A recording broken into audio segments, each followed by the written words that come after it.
નમસ્કાર દર્શક મિત્રો, ગુજરાત સત્યવાર્તા ન્યૂઝમાં તમારું હાર્દિક સ્વાગત છે। હું છું મંજરી શેરબાનુ। રામનવમી માટે શહેરમાં વિશેષ પોલીસ બંદોબસ્ત ગોઠવાયો। આજે ભૂતળી જાપા મેદાન ખાતે એરિયા ડિમોનેશન કાર્યક્રમ યોજાયો। વડોદરા શહેર પોલીસ કમિશનરના અધ્યક્ષસ્થાને કાર્યક્રમ યોજાયો। ભૂતળી જાપા મેદાન ખાતે એરિયા ડોમિનેશન કાર્યક્રમ યોજાશે। સંવેદનશીલ વિસ્તારોમાં ફ્લેગ માર્ચ અને પેટ્રોલિંગ, ડ્રોન, સીસીટીવી કેમેરા અને બોડી વોર્ન કેમેરાથી પોલીસ સજ્જ। ધાબા પોઈન્ટ અને ડીપ ધાબા પોઈન્ટ ચેકિંગ કડક। અસામાજિક તત્વો સામે કડક કાર્યવાહી કરશે પોલીસ તંત્ર। શહેરમાં 23 સ્થળે રામનવમી શોભાયાત્રા નીકળશે। ડીસીપી, એસીપી સહિત મોટી સંખ્યામાં પોલીસ તૈનાત। મહાપ્રસાદ અને ભંડારા દરમિયાન પણ પોલીસ રહેશે સતર્ક।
સર, રામનવમી તહેવાર છે, પોલીસ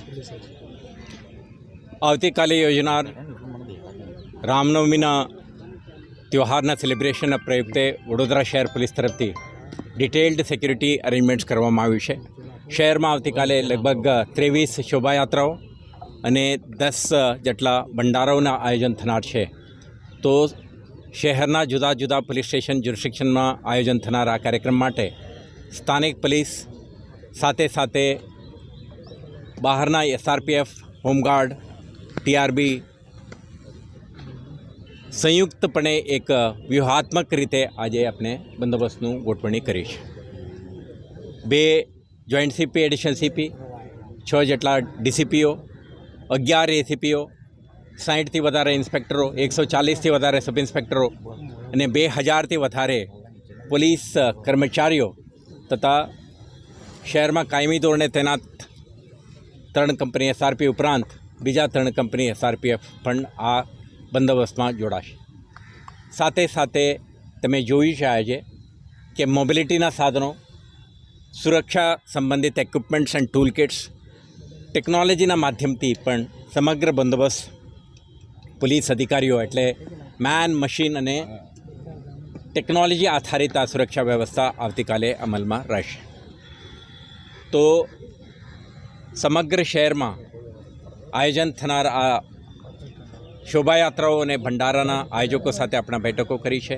સ્થાનિક ધાર્મિક અને કમ્યુનિટી લીડર્સ સાથે પણ આપણા બેઠકોનું આયોજન કરીને આપણા સંકલન સાથે આયોજન કરવા માટેનું તમામ તૈયારીઓ થઈ ચૂક્યા છે। Vadodara municipal corporation, electricity supply company, health department, emergency service providers, fire services વગેરે સાથે પણ ઇન્ટર એજન્સી કોઓર્ડિનેશન પણ કરીને આવતીકાલના બંદોબસ્ત એક શાંતિપૂર્ણ માહોલમાં સંપન્ન થાય તે માટે વડોદરા શહેર પોલીસથી તમામ તૈયારીઓ થઈ ચૂક્યા છે। આજે તમે જોઈ શકશો કે પોલીસ અધિકારીઓ, કર્મચારીઓ અને એમના સુપરવાઇઝરી લેયર્સ એમના ઇક્વિપમેન્ટ, ટૂલ કિટ્સ અને મોબિલિટી સાધનો સાથે અહીંયા તૈનાત છે। એમના ડિટેલ્ડ બ્રીફિંગ પછી શહેરના કેટલાક સંવેદનશીલ વિસ્તારોમાં આપણા ડોમિનેશન એક્સરસાઇઝ પણ થશે।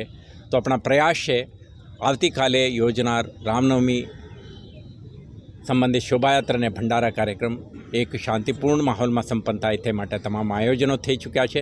આપણા માધ્યમથી શહેરવાસીઓને પણ આપણે અપીલ કરવા માંગીએ છીએ, કેટલાક વિસ્તારમાં આપણા જાહેરનામા છે, આના ચુસ્તપણે પાલન કરો।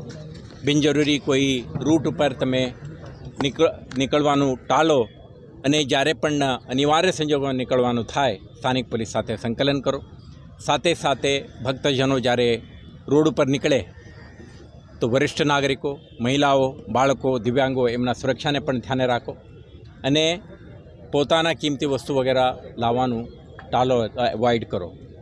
સાથે સાથે આપણે અપીલ કરવા માંગીએ છીએ આ એક પારંપરિક આપણા કાર્યક્રમને એક કમ્યુનલ હાર્મની અને એકતાનો મેસેજ જાય તે રીતે જે જગ્યાએ મંદિરોમાં પૂજા, આરતી, ધાર્મિક સેલિબ્રેશન સાથે સાથે શોભાયાત્રામાં જ્યારે તમે જોડાઓ, એક જવાબદાર નાગરિક તરીકે તમે રિસ્પોન્સિબલ કન્ડક્ટ દેખાડો અને સાથે સાથે વડોદરા શહેર પોલીસના દરેક અધિકારી કર્મચારી સાથે તમે સંકલન કરો, જેથી કરીને આવતીકાલના આ કાર્યક્રમ એક શાંતિપૂર્ણ માહોલમાં સંપન્ન થાય તે માટે આપણે તમામ પોલીસ અને કમ્યુનિટી સાથે મળીને કામ કરીશું. તો મને વિશ્વાસ છે કે આજના કાર્યક્રમ સારી રીતે સંપન્ન થશે. આભાર. સર સોશિયલ મીડિયા પર